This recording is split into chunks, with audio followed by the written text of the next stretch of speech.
Hai, bismillahirrahmanirrahim. Assalamualaikum warahmatullahi wabarakatuh. Bismillah, alhamdulillah, salatu wassalamu ala rasulillah, Sayyidina Muhammad bin Abdullah wa ala alihi wa ashabihi wa man walah.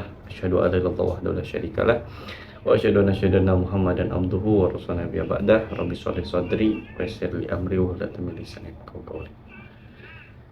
Baik, di sini izin memperkenalkan diri. Nama saya Yusri Rahmat Solahuddin dari Institut Ummul Qura Al-Islami, kelas karyawan A, semester 5, Prodi Manajemen Pendidikan Islam, Fakultas Tarbiyah.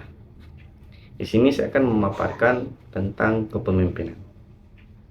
Jadi ada beberapa hal yang akan saya lakukan jikalau suatu saat nanti saya terpilih menjadi seorang pemimpin. Nah, sebelumnya perlu diingat bahwa pemimpin adalah sosok yang paling utama dalam suatu organisasi atau instansi, di mana seorang pemimpin ini akan membawa organisasi atau kegiatan atau instansi tersebut ke hal yang istilahnya tergantung pada pemimpin tersebut. Ketika pemimpin itu bersikap baik atau bagus, maka organisasinya pun akan ikut bagus, dalam artian anggotanya pun akan ikut bagus. Tapi ketika seorang pemimpin ini kurang baik, maka organisasi atau anggota yang ada di dalamnya pun akan ikut kurang baik.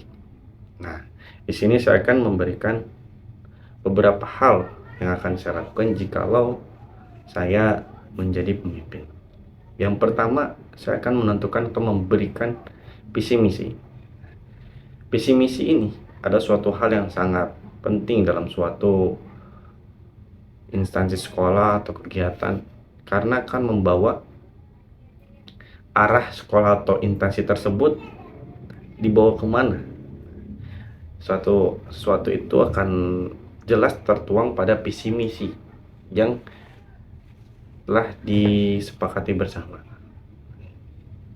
Sehingga ketika seseorang pemimpin memiliki visi misi, maka akan tertata rapih, jelas akan seperti apa organisasi yang dia bawa. Kemudian yang kedua, yaitu seorang pemimpin harus memiliki namanya sifat harmoni. Harmoni di sini adalah sifat memberikan rasa ketenangan, kenyamanan, dan rasa aman. Jadi ketika seseorang anggota yang bekerja dengan seorang pemimpin, dan kemudian pemimpin itu dapat memberikan rasa nyaman, enjoy, enak, nah si anggota ini akan merasa lebih nyaman tinggal atau bekerja sama di dalam organisasi tersebut dengan si pemimpin. Kenapa demikian? Karena ketika seorang pemimpin memiliki sifat tersebut, si anggota akan lebih leluasa atau lebih totalitas dalam memberikan kinerjanya. Kemudian si pemimpin ini juga harus dapat memberikan contoh atau memajukan si anggotanya. Dalam artian dia harus mampu membuat perkembangan baik untuk organisasinya maupun untuk anggotanya. Kemudian yang ketiga, pemimpin itu harus dapat mengambil keputusan. Ada beberapa pertanyaan atau hal-hal yang sangat penting dalam kejadian yang pasti ketika dia pimpin nanti, ada beberapa hal atau keputusan yang harus diambil. Diambil dalam artian bukan hanya mengambil keputusan secara sepihak, namun harus memikirkan dari beberapa faktor. Bukan hanya untuk kepentingan diri sendiri, tapi harus kepentingan pada umumnya. Bukan kepentingan untuk dia sendiri, bukan untuk kepentingan anggota, bukan hanya untuk kepentingan organisasi, tapi kepentingan untuk semuanya, baik untuk si pemimpin, baik untuk si anggota maupun organisasinya. Sehingga ketika pengambilan keputusan yang tepat ini itu dapat membuat hal yang sangat bagus dalam sebuah organisasi yang ia pimpin.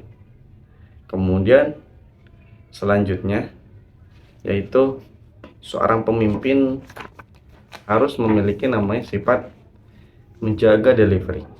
Menjaga delivery di sini dalam artian si pemimpin tersebut harus selalu senantiasa memberikan motivasi atau semangat terhadap anggotanya, sehingga anggota tersebut secara terus-menerus dapat meningkatkan atau bergairah dalam melakukan suatu pekerjaan.